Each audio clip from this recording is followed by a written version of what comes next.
Overwatch 2 Season 3 just dropped, and there's a ton of patch notes entirely changing the metas of the game. And so today I wanted to talk about the top 5 characters, in my opinion, to be playing after these buffs, at least by individual power. So starting at number 5, the 5th best player to play in Season 3 is going to be Brigitte. So in Season 3, Brig got her repair pack buffed with her healing doing 50 health per second rather than 55. But now every time you throw a repair pack, the recipient immediately receives 25 health. And they also lowered the rally ultimate timer to 10%. Now this healing buff, while not massive, could absolutely put her at the top of the meta. Because essentially if somebody is low, Brig could dump repair packs into them to heal them up to max incredibly quickly.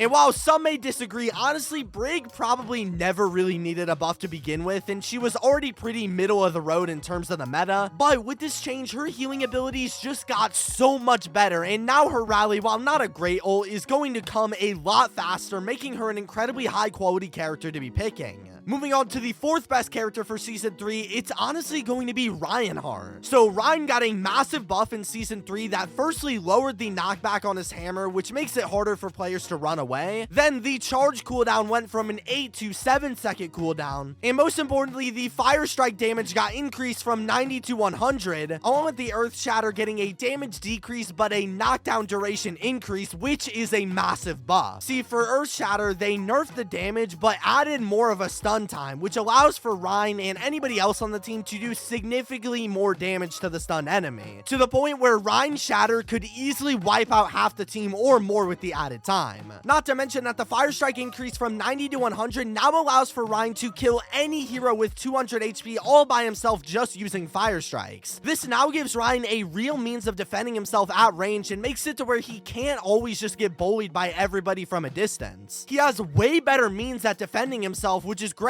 for a tank like him, especially since he was quite underpowered for a while. Now Rein admittedly inherently isn't all that great for 5v5 really at all, just because his main ability is to just sit there with his shield up. However, this big increase in his offensive power definitely makes him contend with the rest of the tanks in a way he hasn't ever before. Moving on to the 3rd best hero, it's gotta be Soldier 76. So as a Soldier player, I have a mild bias. However, I think he is one of the best damage heroes in Season 3 because he just got a massive buff that lowered his total recoil entirely by 12%, along with an increase to how long it takes for him to reach that max recoil that's already been lowered. Now this is an absolutely massive change because for a while now, Soldier wasn't really ever that viable of a player, since in Overwatch 2 anyway, you needed insane aim to play him and deal with his crazy recoil. Plus, you couldn't really ever burst fire with Soldier since after 4 bullets, he was already having crazy recoil. And also, if you were good at aiming, why would you play Soldier instead of somebody like Widowmaker? However, now Soldier is so much better as a hero, increasing his accuracy a ton, which is amazing. And I hope this also means that characters like Echo won't be as annoying because Soldier can finally actually kill them. Now, number 2 on this list, and the best DPS in the game in my opinion, would be none other than Sojourn. Now, of course, Sojourn is the only person on this list to not get any changes for Season 3, but that doesn't change the fact that she is absolutely insane. See, there's been a couple minor nerfs in the past ever since Overwatch 2 launched to try and make her a bit more balanced, but still to this day, Sojourn is just way too good to the point where I think another nerf is almost necessary to bring her even into the realm of other DPS characters. Her railgun ability is just plain ridiculous, especially since shooting shields yields charge to the ability, which is crazy. She also has really high mobility along with just overall high damage. I know I said Soldier is good, but by all accounts, Sojourn is just a better Soldier 76. And so I don't really see why she is still yet to be nerfed or even ever addressed. It's very confusing.